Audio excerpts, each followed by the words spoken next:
things you need to know about spiritualists, things you need to know about omenala, things you need ịma maka omenala Igbo. Mara omenala be nna gị. Ise nwaanyị ada akpụ alụ na omenala Igbo. Things you need ịma maka omenala Igbo. Ọ bụrụ na ị na-follow ndị mmadụ na TikTok or Facebook, ọ na ị na-follow a lot of spiritualists. O nwere ihe nchọrọ ka m gwa gị, you need to know about spiritualists of a thing, of omenala. Number 1, ife niile akụzi na social media, ịchọ ime ya. Number 2, omenala ndị Anambra steeti abụghị omenala ndị Enugu steeti. Omenala ndị Anambra steeti abụghị omenala ndị Abia steeti. Omenala ndị Abia steeti abụghị omenala ndị Enugu steeti. Mara omenala be nna gị. The first thing you need to know as onye bidoro omenala ọfụọ, mara omenala be nna gị.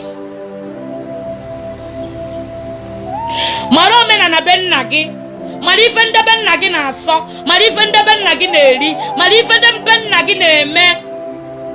Ọ bụrụ na be nna gị na-asọ eke, ime gịnị? Ije ebe dibịa, ya ejikwa na eke wee lụrụ gị ọlụ. Ya ejikwa na awọrọ agwọ wee lụrụ gị ọlụ. Ọ bụrụ na ndị be unu na-asọ enwe, ije ebe dibịa, si ya etikwa na enwe wee lụrụ gị ọlụ. Ọ bụrụ na ndị be unu na-asọ ejune, ije ebe dibịa, ya ejikwa na oke ejune wee lụrụ gị ọlụ. Some people ife a na-emebiri ha ọlụ. Mara ihe ndị be nna gị na-asọ. Ụfọdụ apụta na social media sị na nwaanyị ada enye onye ụwa ndị mmadụ nni, na nwaanyị ada eme nke a, na nwaanyị ada egbu efi, nwaanyị ada egbu ebune. Omenala ndị be unu ka ihe eme, you no go do my own omenala. Mee nke ndị be unu ka mụnwa mee nke ndị be anyị. Ịma m ihe anyị na-asị mmemene, ịmama ndị be anyị ọ na-eme ya, isi mmemene. Mara ife ndị be unu na-eme. O nwere dragịrị mfụla dragịrị ndị eze nwaanyị, asị onye nwa na-ekpu okpuru ede, onye nwa na-ekpu okpuru ede. Ịma onye ahụ kpu okpuru ede, mama ndị be nna ya ọ na-ekpu okpuru ede. Some people na-teach ihe, if I na-teach ha dey eme. Some people know they do wetin they teach. You suppose they practice wetin you teach. The first thing I will tell you for onye chọrọ ibido omenala ọfụọ, mara amara na omenala ndị Enugu na nke ndị Anambra abụghị ofu. N'ịbụ onye Anambra ije dị n'Enugu doesn't mean ihe ya hapụzi omenala be nna gị mebe nke ndị be di gị. No. Ọ bụrụ na ịbụ onye Anambra, most Anambra ada eri eke, mana ụfọdụ ndị Enugu steeti na-eri eke. Ị gaghị eji because of na ịbụ onye Anambra na onye Enugu na-anụzi gị jezie Enugu iribe eke, ịma na ndị be unu ada erie, mana ndị be di gị na-eri, ijezi ebe ahụ iribe. No. Some people a na-agwa ha ada ama. Some people a na-agwa ha agaghị ama. Ọ bụgodu niile obodo oyibo na ịchọrọ ka spiritualist lụọ ọrụ gị ọrụ, gwakwa ya nne ndị be anyị na-asọkwa ejuna, ndị be anyị na-asọkwa enwe, ndị be anyị na-asọkwa nka, ndị be anyị na-asọkwa mbe, ndị be anyị na-asọkwa nkịta. Ejikwa na ewe lụrụ m ọrụ. Igwe onye aha agwa. Some people na-ewere gị ife ndị obodo na-asọ asọ were elu ọrụ gị ọrụ, odobego na afụfụ, odobego na alele, odobego na nnaghachi azụ.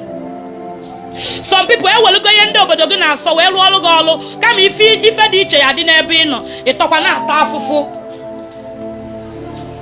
Ịtọ na-ata afụ na-afụ ihe nnaghachi azụ. Ijele be dibịa ka ọ dịrị gị na mma, mana ijekwazi be dibịa afụfụ bido n'isi.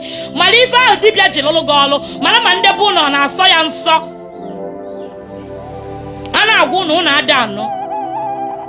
Unu eche na na-eme shari bababa Holy Ghost fire na omenala. Ada eme Holy Ghost fire na omenala. Omenala abụrụ church. Mara ife ndị be ụnụ na-asọ bife ijebe be dibịa.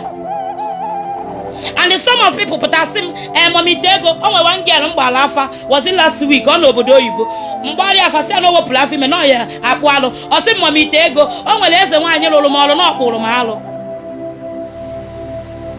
Amam sometimes a na-ekwu okwu amam some people ọ da anụchi ihe ka ọnụ na-achọghị iteki okwu a na-ekwu serious. 5 naira bụ ego, 50 naira bụ ego, 100 naira bụ ego. No matter how amount of money iji wee lụọ ọrụ, ego ka ọ bụ. Eze nwaanyị ada akpụ alụ n'omenala Igbo. Abịa na Anambra steeti akịta, o nwere ndị specialized, o nwere ndị obodo enyere aka ji ọfọ ịkpụ alụ. O nwere ndị obodo specialized na ịkpụ alụ.